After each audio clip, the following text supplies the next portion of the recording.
Nous pouvons nous asseoir.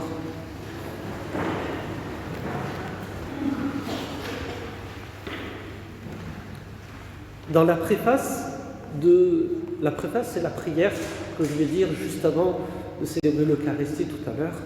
Dans la préface qui nous est proposée pour ce temps de l'Avent, ce premier dimanche, mais nous l'entendrons aussi pendant les 3 autres dimanches qui vont suivre, on nous dit la chose suivante, écoutez bien.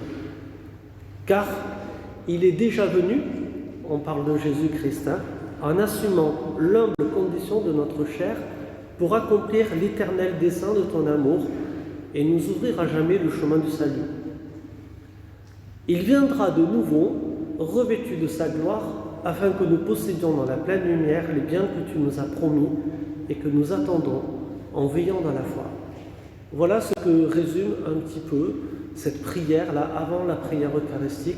Il est déjà venu, et vous avez clairement compris que quand on parle de cette venue, on fait référence à l'incarnation de Jésus-Christ. Donc en clair, à l'incarnation, c'est lorsque Jésus est venu naître parmi nous, après notre condition humaine, il est devenu un homme. Voilà, il est déjà venu, on fait référence à cela. Et il viendra de nouveau. Et vous avez entendu, ça correspond à ce qu'on a entendu dans l'Évangile aujourd'hui, avec ce retour en gloire, le Fils de l'homme, qui vient enfin instaurer son royaume sur tout être vivant. Quand est-ce que ça va se produire, on ne sait pas. Il y a des prophètes, ils ont essayé de nous donner des dates, là, mais chaque fois ils se sont plantés, peu cher. Ils ne savent pas. Même Dieu, on n'a pas l'impression qu'il est pressé de le faire. Mais voyez, entre ces deux venues, le moment, vous voyez, on parle de 2000 ans en arrière, là, quand Jésus est né parmi nous, son incarnation, et cette venue finale, là, il n'y a rien qui vous choque, frères et sœurs, il n'y a rien qui vous manque. Dans ce laps de temps, là, il y a 2000 ans, et on ne sait pas quand il va revenir, là, le Seigneur, il nous a abandonnés. Il nous laisse tout seuls, et il laisse son Église, la terre en jachère, là, et puis allez, débrouillez-vous, là, les vivants, les croyants.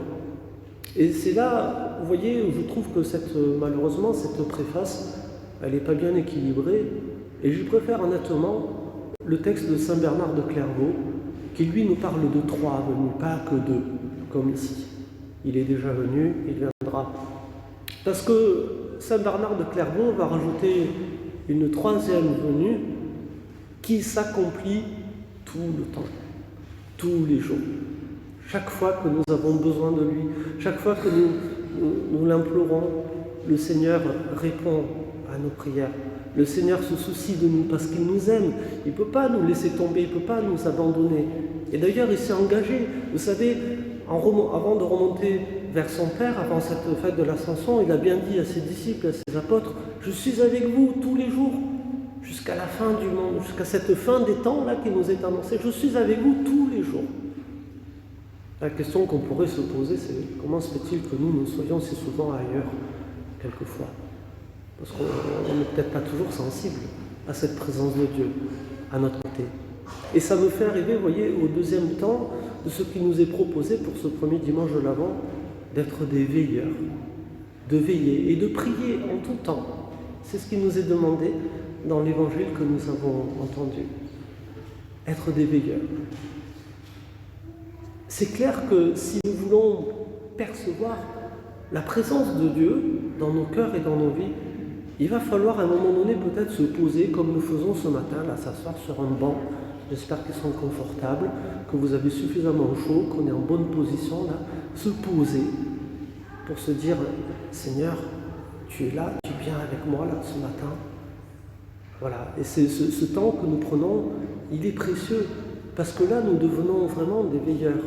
En prenant ce temps pour Dieu, ce matin, eh bien, peut-être que nous nous rendons, nous, plus sensibles à la présence du Seigneur qui vient nous visiter, à la présence du Seigneur qui est là pour nous, à la présence du Seigneur qui souhaite nous consoler, qui souhaite nous réconforter, qui souhaite nous fortifier, qui souhaite nous soutenir dans tout ce qui est trop difficile des fois à vivre dans notre existence. Oui, le Seigneur est là, il ne cesse d'être là. Mais pour pouvoir accueillir cette présence, eh bien voilà, il faut être un petit peu des veilleurs et prendre le temps, se poser pour percevoir la présence de Dieu. Parce que vous le voyez bien, le Seigneur ne se manifeste pas avec des signes grandiloquents. C'est une grande leçon qu'a retenu un prophète de l'Ancien Testament, un certain Élie. Où on nous dit, c'est le premier livre des Rois, chapitre 17, si ça vous intéresse, si vous voulez relire votre Bible, n'hésitez pas. On nous dit clairement que Élie, il est là, il est seul sur la montagne, là, Boucher, et il attend la manifestation de Dieu. Il sait que Dieu va passer, que Dieu va le visiter, mais il ne sait pas encore comment. Et vous voyez, des fois, nous, on peut être comme Élie dans cette expectative où on attend le Seigneur, mais on ne sait pas vraiment comment il va venir nous rejoindre, comment il va s'adresser à nous. Et on nous dit qu'il y a des signes, des éclairs, des tremblements de terre. Et le narrateur nous dit, mais le Seigneur n'est pas dans les tremblements de terre, n'est pas dans les éclairs. Après, il y a un vent violent, des tourbillons de feu et tout, mais on nous dit là encore, le Seigneur n'est pas là. Alors que dans l'Ancien Testament, on pouvait prendre ces manifestations telluriques comme des manifestations de Dieu. Non, le Seigneur n'est pas là. Il n'est pas dans les choses extraordinaires. Vous voyez, le Seigneur va se révéler à Élie par, écoutez bien l'expression, elle est un peu particulière, par une voix de fin silence.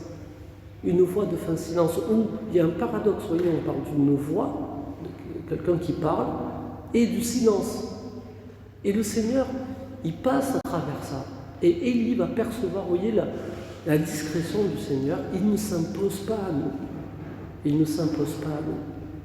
Voilà qui est notre Dieu.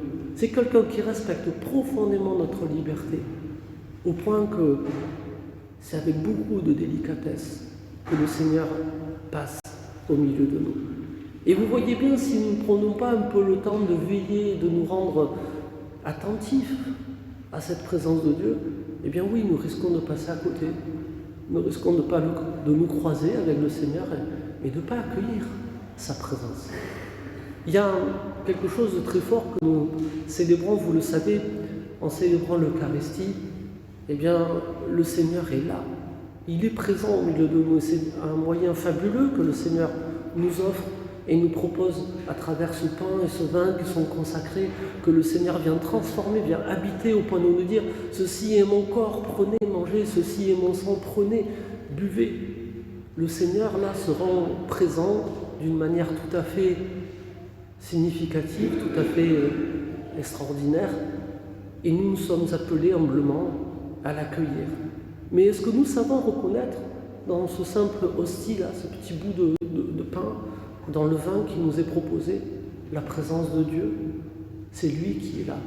Et vous voyez, être veilleur, c'est simplement nous ouvrir à cette dimension de la présence de Dieu qui vient par des petits signes discrets se donner à chacun de nous. Alors frères et sœurs, courageusement, continuons à veiller, continuons à prier dans ce monde très agité autour de nous pour tenir bon, pour tenir ferme dans la foi.